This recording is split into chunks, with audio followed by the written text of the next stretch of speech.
Hello student, बेटा class start करेंगे current affair की। ठीक है, और करंट अफेयर का आज का जो सेशन है आप देखेंगे कि वाकई में लाजवाब सेशन है। इसमें बहुत सारे क्वेश्चंस हैं, बहुत सारे इसमें डिजास्टर्स के क्वेश्चंस हैं। ठीक है, कहीं पर भूकंप आया है, कहीं पर तूफान आया है, और कहीं स्पोर्ट्स के क्वेश्चन भी हैं, कहीं हमारे टेक्नोलॉजी के क्वेश्चंस हैं। आज की जो क्लास है वो मिली जुली क्लास है, बहुत ही लाजवाब क्लास है। ठीक है, तो पेन कॉपी लेके स्टार्ट हो जाइए और एक एक क्वेश्चन को लिखना स्टार्ट कीजिए विद स्टैटिक जीके। तो बेटा ये रहा आज का फर्स्ट क्वेश्चन। स्टार्ट करते हैं आज का करंट सेशन। देखिए ये रहा हमारा फर्स्ट क्वेश्चन।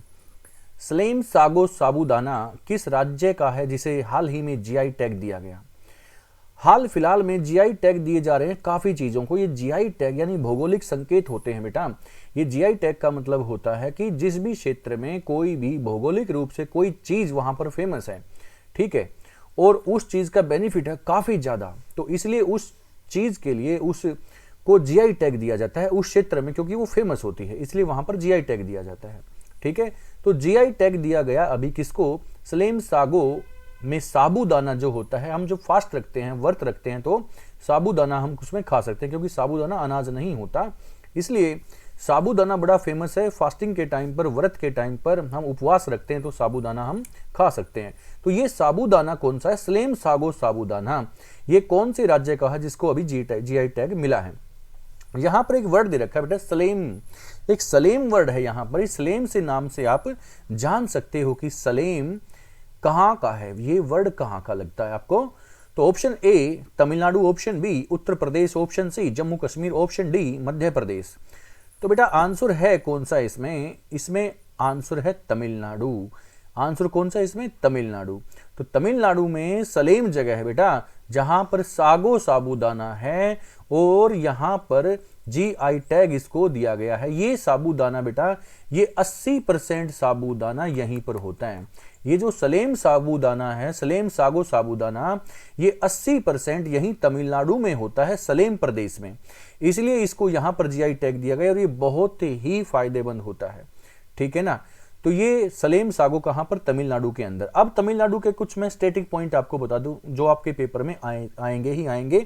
जैसा कि अभी दिल्ली पुलिस की वैकेंसी आई हुई है, तो काफी बच्चे दिल्ली पुलिस की तैयारी कर रहे हैं, है ना। तो सुनिए बेटा, तमिलनाडु के स्टैटिक पॉइंट क्या है, इसके डांस सुन लीजिए। सबसे पहले तो तमिलनाडु का जो डांस है, जो क्लासिकल डांस है, वो है भरतनाट्यम।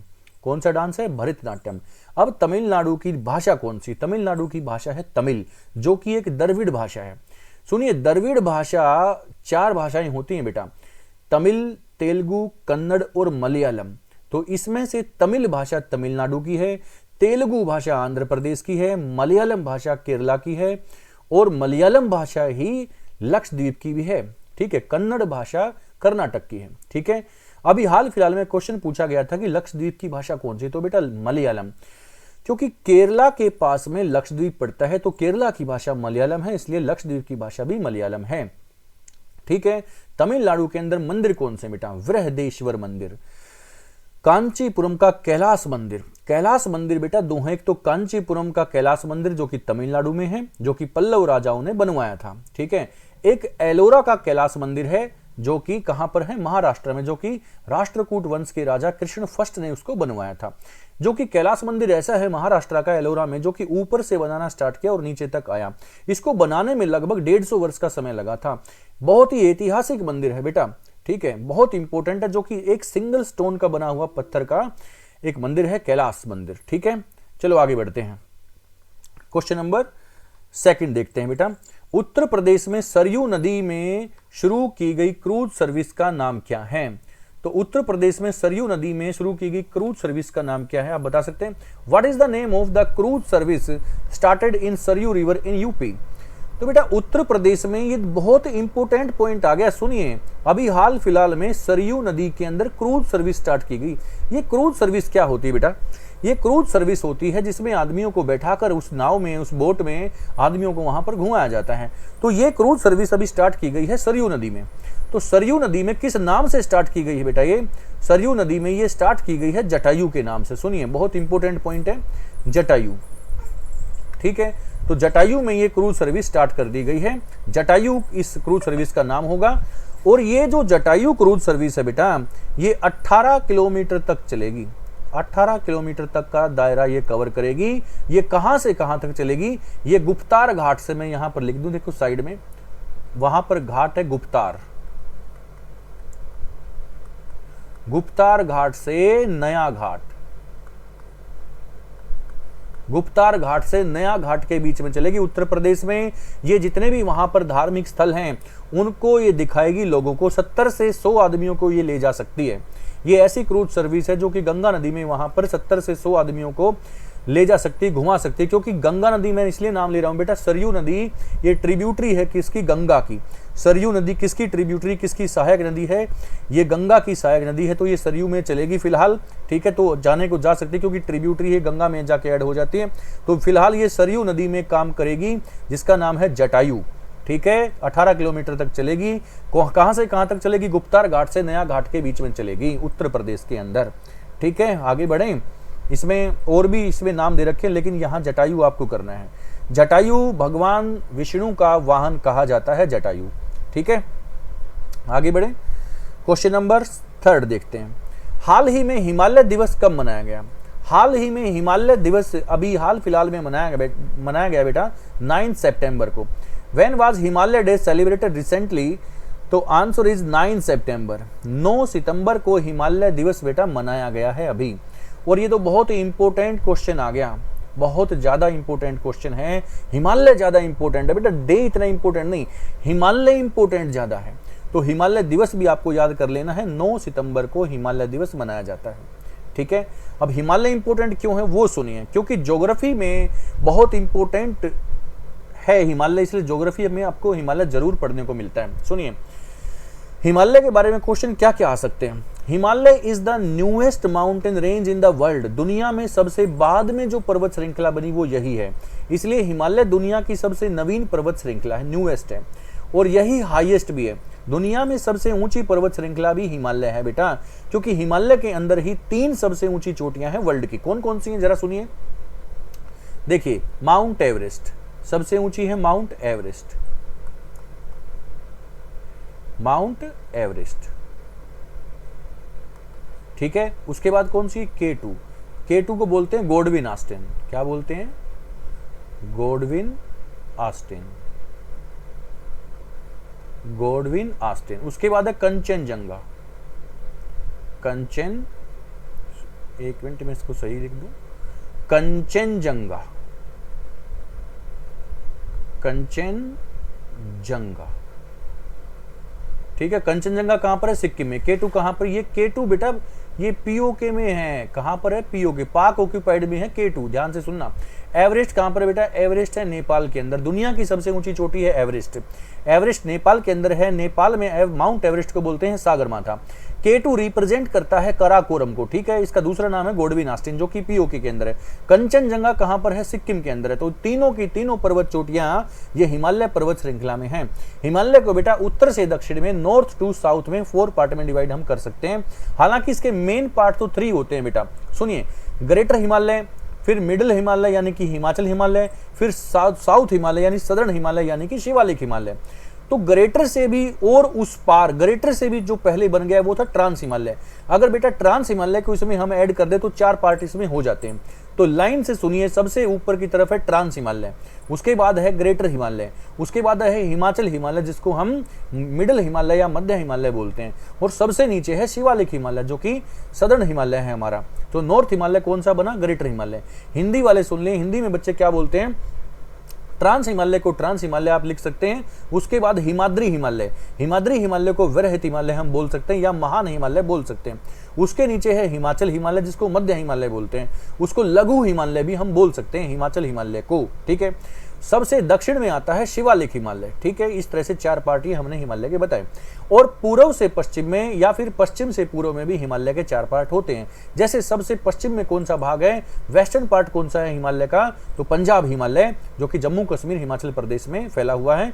उसके बाद कुमायूं हिमालय, कुमायूं हिमालय थोड़ा सा हिमाचल में लेकिन ज्यादा कहां पर? उत्तराखंड में है। कौन सा? कुमायूं हिमालय। उसके बाद नेपाल हिमालय, नेपाल में जो कि हमारे यहाँ सिक्किम को भी टच होता है। उसके बाद असम हिमालय जो कि बेटा असम हिमालय ये असम में और अरुणाचल प्रदेश में, और उसके नीचे जो कि और राज्य हैं वहां तक ये फैला हुआ है, ठीक है। इस तरह से 4 पार्ट पश्चिम से पूर्व में ये हिमालय के होते हैं।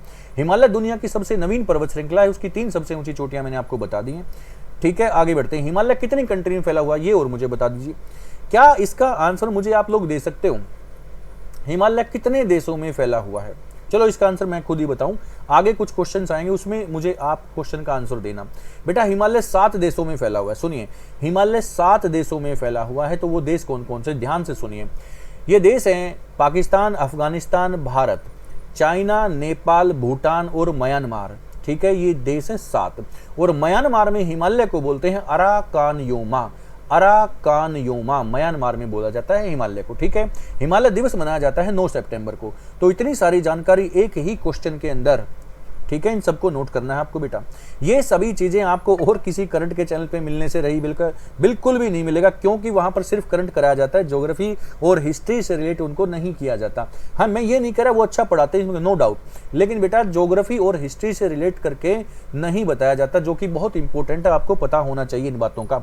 ये स्टैटिक पॉइंट आपको जरूर पता होने चाहिए। ठीक है, क्वेश्चन नंबर 4, हाल ही में यूएस ओपन 2023 का पुरुष एकल खिताब किसने जीता? Recently, who won the men's single title of US Open 2023? तो बेटा कौन सा है ये देखो, साल के अंदर 4 ग्रैंड स्लैम होते हैं। सबसे पहले तो मैं आपको ये बताऊं, सुनिए, एक साल के अंदर कितने ग्रैंड स्लैम होते हैं? 4 ग्रैंड स्लैम होते हैं। 4 ग्रैंड स्लैम होते हैं। ठीक है, सबसे पहले आता है ऑस्ट्रेलियन ओपन, उसके बाद आता है बेटा फ्रेंच ओपन। ठीक है, उसके बाद आता है विंबलडन ओपन। ठीक है, उसके बाद आता है यूएस ओपन। तो ये साल में 4 ग्रैंड स्लैम होते हैं, Australian open, French open, Wimbledon open और यूएस ओपन। सबसे लास्ट में खेला जाता है यूएस ओपन ऐसे। ठीक है ना, तो यूएस ओपन अभी जीतने वाले खिलाड़ी कौन बने हैं? Option A Rafael Nadal, option B Roger Federer, option C Novak जोकोविच, या इनमें से कोई नहीं।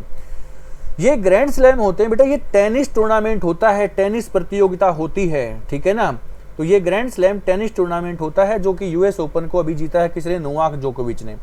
तो नोवाक जोकोविच इसी के साथ, इसी जीत के साथ सबसे ज्यादा ग्रैंड स्लैम जीतने वाले खिलाड़ी बन गए।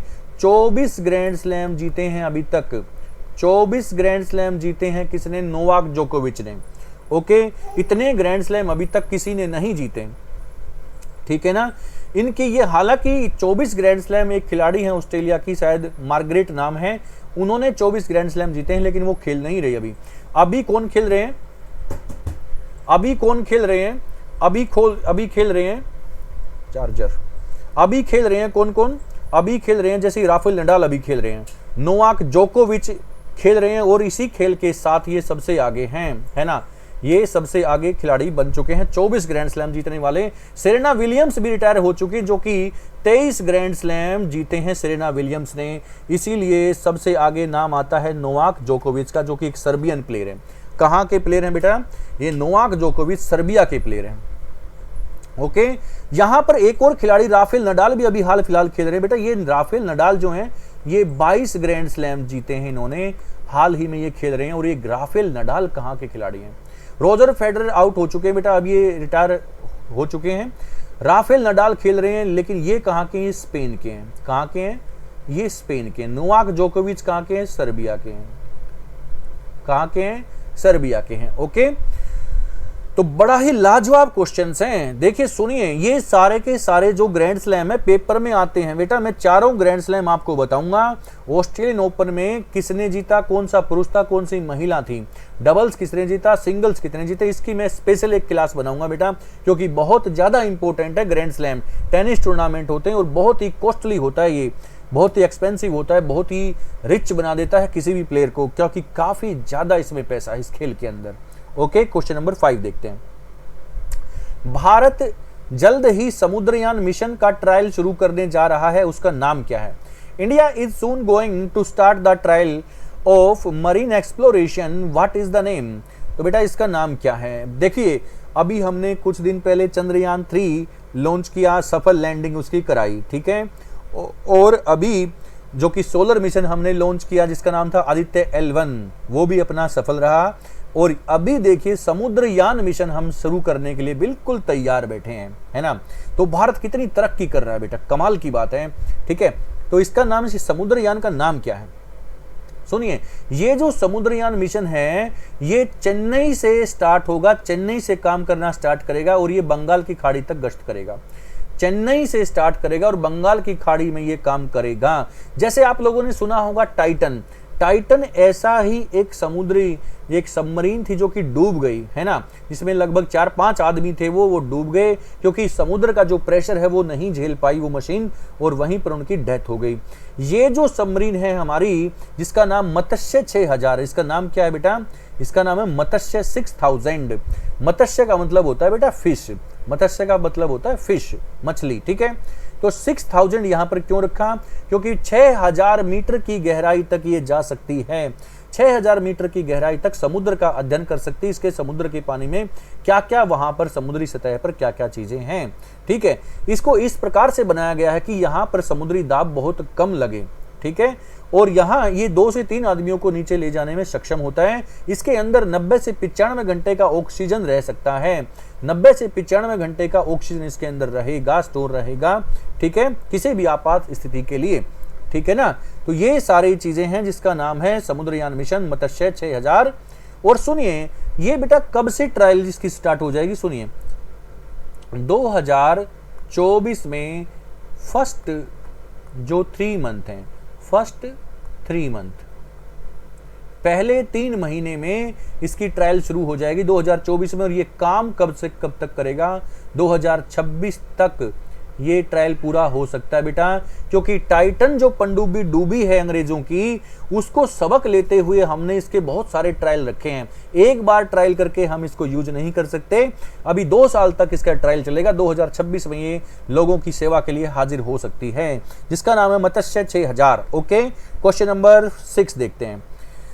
हाल ही में Indian Grand Prix 5 athletics championship है बेटा, ये 2023 में जेवलिन थ्रो में गोल्ड मेडल किसने जीता?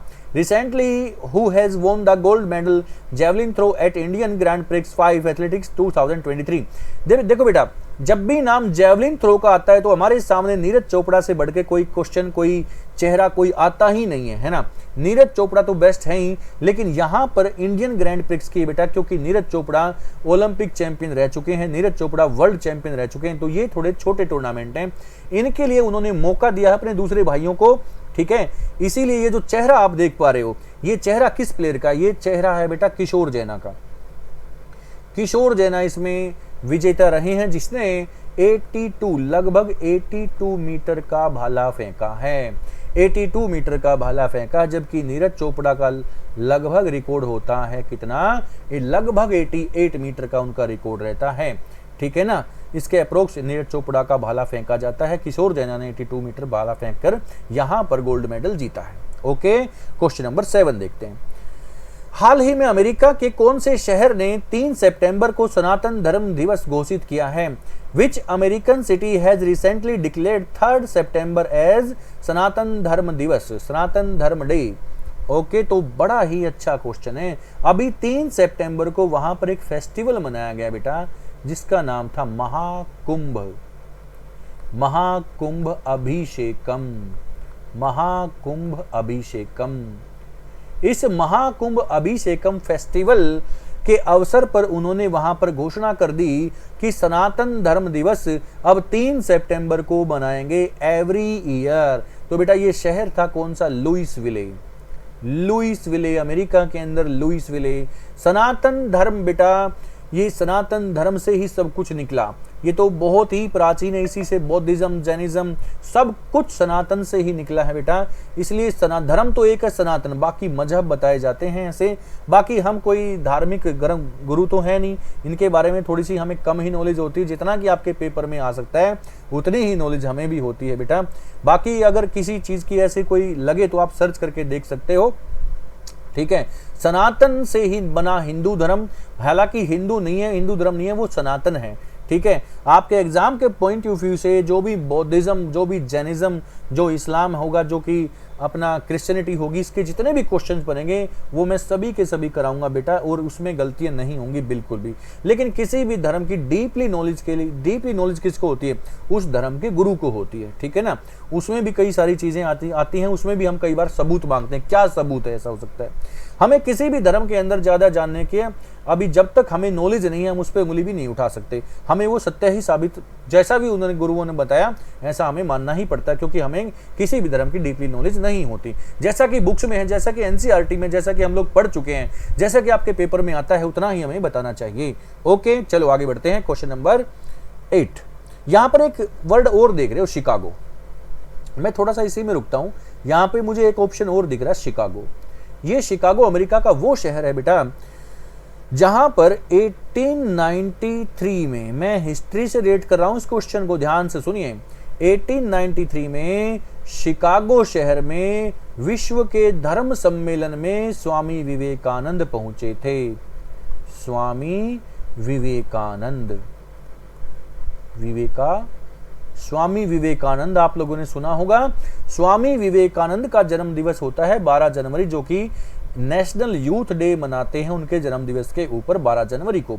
ये 1893 में शिकागो में पहुंचे विश्व धर्म सम्मेलन में, और ऐसी स्पीच दी, ऐसा भाषण दिया कि पूरा विश्व देखता रह गया। अपने सनातन के बारे में, हिंदू धर्म के बारे में ऐसी ऐसी बातें बताई कि पूरा विश्व चकाचौंध रह गया, आश्चर्यचकित रह गया कि सनातन में ये सब है, ठीक है।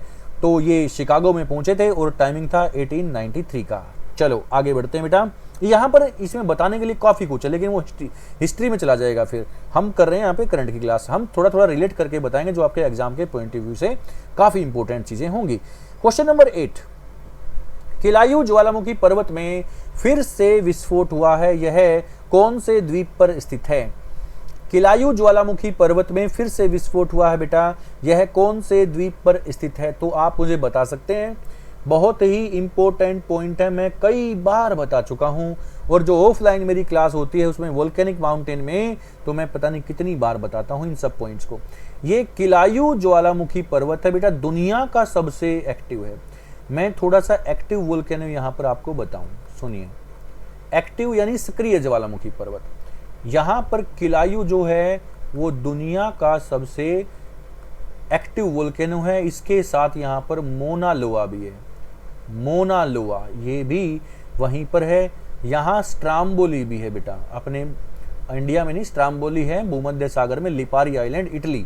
स्ट्राम्बोली बहुत ही इंपॉर्टेंट है।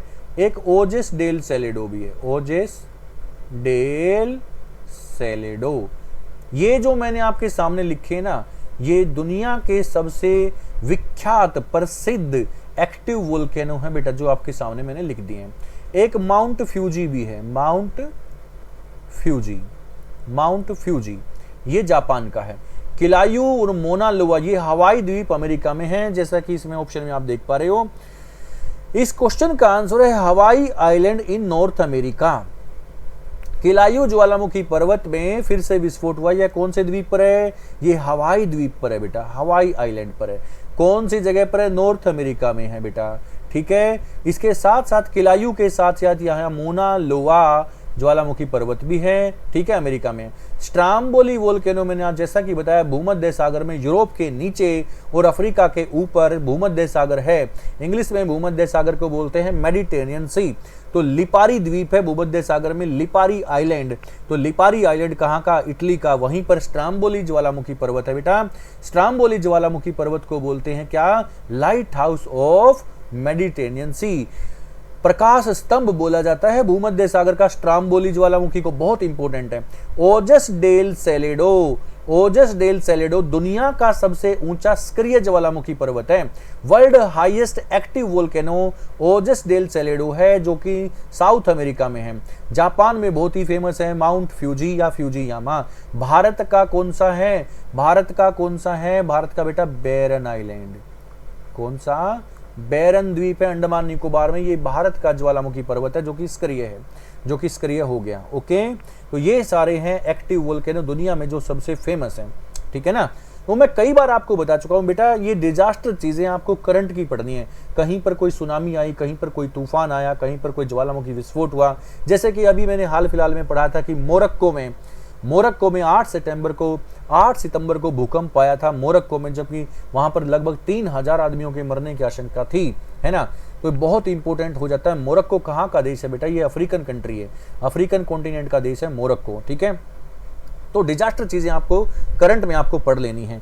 देखिए लिपारी आइलैंड यहाँ पर सेकंड ऑप्शन में, देखिए लिपारी आइलैंड इन इटली, यहीं पर मैंने आपको बताया था स्ट्राम्बोली, यहाँ पर कौन सा स्ट्राम्बोली। फ्यूजियामा ये जापान का है बेटा। माउंट एटना ये इटली का ही है, माउंट एटना ये इटली का ही है वहीं पर। लेकिन इस क्वेश्चन का आंसर है option A, Hawaii island in north America continent, ठीक है। तो ये बहुत इंपॉर्टेंट हो जाते हैं। किलायू ज्वालामुखी पर्वत ये हवाई द्वीप पर अमेरिका के अंदर ही हैं। सुनिए मैं आपको एक और क्वेश्चन बताऊं, बहुत ही लाजवाब क्वेश्चन बेटा ज्योग्राफी का। सुनिए, आपसे पूछा जाता है कि अग्निवलय का क्षेत्र कौन सा होता है, यानी कि इंग्लिश में इसको अग्निवलय को क्या बोलते हैं बेटा? फायर बेल्ट इसको बोलते हैं, ठीक है ना। इसको रिंग्स ऑफ फायर इसको बोल सकते हो आप, रिंग्स ऑफ फायर। ये रिंग्स ऑफ फायर कहां पर है बेटा?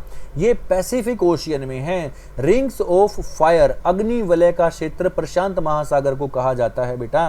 प्रशांत महासागर का जो कोस्टल एरिया है चारों तरफ से, उसको अग्निवलय का क्षेत्र बोलते हैं, रिंग्स ऑफ फायर बोलते हैं, क्योंकि सबसे ज्यादा ज्वालामुखी पर्वत वहीं पर हैं, वहीं पर बार बार विस्फोट होता रहता है। तो इस चीज को आप नोट करते हुए चलिए, ओके। जो बच्चे ऑफलाइन पढ़ते हैं उनको तो मालूम है, जो हमारे सिर्फ ऑनलाइन चैनल से जुड़े हैं बेटा, इन सब चीजों को नोट करते हुए चलिए। इतनी महत्वपूर्ण जानकारी आपको कोई भी और चैनल पे नहीं मिलने वाली, ये गारंटी है।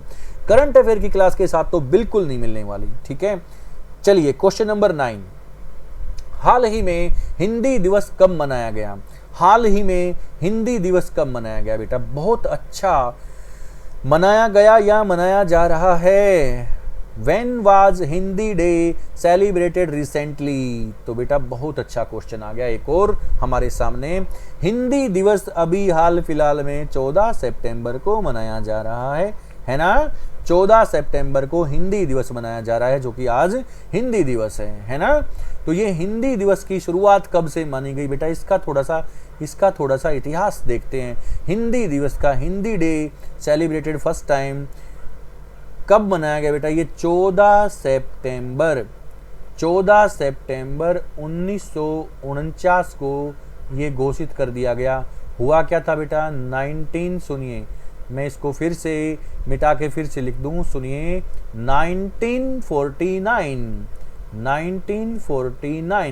14 सितंबर 1949 को हिंदी दिवस भारत की राजभाषा है उसको घोषित कर दिया गया। हिंदी को संसद भवन के अंदर संविधान सभा में 3 दिन की लंबी बहस चली थी इस पर। 3 दिन की लंबी बहस चलने के बाद 14 सितंबर को हिंदी को भारत की राजभाषा बनाने का जो कि संविधान में ये प्रावधान पारित कर दिया गया, ये प्रावधान था, ये प्रस्ताव पारित कर दिया गया कि हिंदी ही भारत की राजभाषा होगी और भारत की लिपि कौन सी होगी? ये देवनागरी होगी। कब की बात है ये? 14 सितंबर 1949 में हिंदी भारत की राजभाषा घोषित कर दी गई और लिपि कौन सी है? देवनागरी। अब इसमें और भी सुनिए, आर्टिकल से हम इसको जोड़ते हैं। यहां पर पॉलिटी से मैं इस क्वेश्चन को जोड़ूंगा बेटा, ध्यान से सुनिए। देखिए आर्टिकल 343A या 1, आर्टिकल 343A या आर्टिकल 343(1) में बताया गया है कि भारत की राजभाषा हिंदी होगी, देवनागरी उसकी लिपि होगी, ठीक है। ये तो हो गया हिंदी की राजभाषा के संबंध में। और सुनिए आर्टिकल 343 से आर्टिकल 351, अनुच्छेद 343 से अनुच्छेद 351 तक, और भाग कौन सा?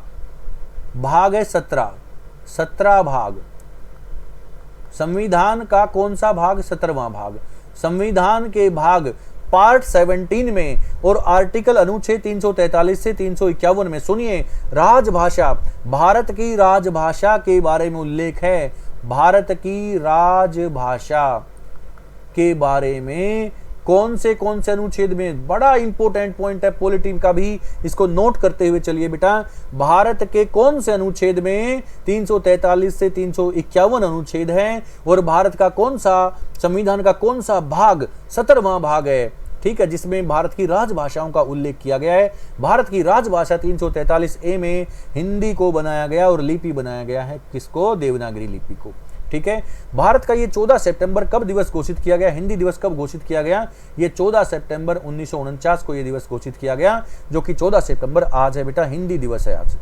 और ध्यान से सुनिए बच्चे, जो एग्जाम की तैयारी करते हैं, अभी बहुत इंपॉर्टेंट हो गया कि हिंदी हर एक एग्जाम में आपके सामने आए। अब तो बहुत सारे राज्यों में एमबीबीएस की जो पढ़ाई है वो हिंदी में स्टार्ट कर दी गई बेटा, और ये बिल्कुल ताजुब नहीं होगा कि हर एक एग्जाम में, हर एक कॉम्पिटिटिव एग्जाम में हिंदी कंपलसरी हो जाएगी, जैसे कि इंग्लिश है, ठीक है। तो हिंदी को अपनी मजबूत कीजिए बेटा, ओके। चलो, और हिंदी जैसी तो भाषा ही नहीं है, बहुत ही लाजवाब भाषा है हमारी, ठीक है। चलो आगे बढ़ते हैं। क्वेश्चन नंबर 10, हाल ही में डेनियल तूफान कौन से देश में आया है जिससे 7000 से अधिक मौतें हो चुकी हैं? In which country has hurricane Daniel recently hit causing more than 7000 death? बहुत इंपॉर्टेंट है बेटा, देखिए सुनिए, ये आया है, इसका आंसर तो है लीबिया। आंसर क्या है बेटा इसका? लीबिया। और हाल फिलहाल में अभी ये आया है, ठीक है, ये तूफान, और ये 7000 डेथ हो चुकी हैं। बहुत ज़्यादा इसमें लापता बताए जाते हैं, ठीक है। इतनी प्रकृति की, देखो प्रकृति की जो मार होती है ना बेटा, जो नेचुरल जो चीज़ें होती हैं, डिजास्टर चीज़ें होती हैं, वो तो उनसे बचा जाना बहुत मुश्किल है। इंसान चाहे कितनी भी प्रगति कर लें, कितना ही कोई टेक्नोलॉजी डेवलप कर लें, कितने भी हमारे वैज्ञानिक कुछ भी कर लें, लेकिन जो प्रकृति की जो चीज़ होती है ना बेटा, वो छोड़ती नहीं है, ठीक है। तो इसमें 7000 आदमी इसमें मारे गए हैं। बहुत ही दुख की बात है बेटा, ये बहुत ही संवेदनशील है, यहाँ बहुत ही दुख शोक प्रकट किया जाता है, ठीक है। जहाँ पर लीबिया कंट्री, जो कि अफ्रीकन कॉन्टिनेंट की है लीबिया, ठीक है, यहाँ पर बहुत सारे आदमियों की डेथ हो चुकी है लीबिया के अंदर। मोरक्को भी वहीं अफ्रीका में बेटा, लेबनान, मोरक्को, दक्षिणी सूडान, ये अफ्रीकन कंट्री, दक्षिणी सूडान भी। दक्षिणी सूडान बेटा ये नॉर्थ सूडान से अलग हुआ था, दक्षिणी सूडान, और ये 193वां देश बना, 193वां देश बना था यूएनओ के अंदर। यूएनओ के अंदर सबसे लास्ट में जुड़ने वाला देश था दक्षिणी सूडान। सूडान जो कि अफ्रीका कॉन्टिनेंट में सबसे बड़ा देश बताया जाता था, लेकिन अभी अफ्रीका में सबसे बड़ा देश सूडान नहीं रहा, क्योंकि सूडान के दो टुकड़े हो गए, नॉर्थ सूडान और साउथ सूडान। अभी अफ्रीका कॉन्टिनेंट में सबसे बड़ा देश है अल्जीरिया। कौन सा है? अल्जीरिया। वहीं पर लीबिया में अभी ये भूकंप आया, ये तूफान आया अभी, डेनियल तूफान, कहां पर? लीबिया के अंदर। तो इतने सारे इंपॉर्टेंट क्वेश्चन बेटा, सबको नोट करना है, सबको नोट करते हुए चलना है विद स्टैटिक जीके। तो बेटा आज की क्लास हम यहीं पर ओवर करते हैं, ठीक है। क्लास कैसी लगी लाइक और शेयर जरूर कीजिए बेटा। क्लास अगर पसंद आती है तो लाइक करना बिल्कुल मत भूलिए, ठीक है। इन क्लासेस को लाइक और शेयर जरूर कीजिए, पढ़ने वाले बच्चों के पास जरूर शेयर कीजिए बेटा, बहुत ज़्यादा फायदा होता है इन क्लासों से, ठीक है। चलो मिलते हैं नेक्स्ट क्लास में, थैंक यू वेरी मच।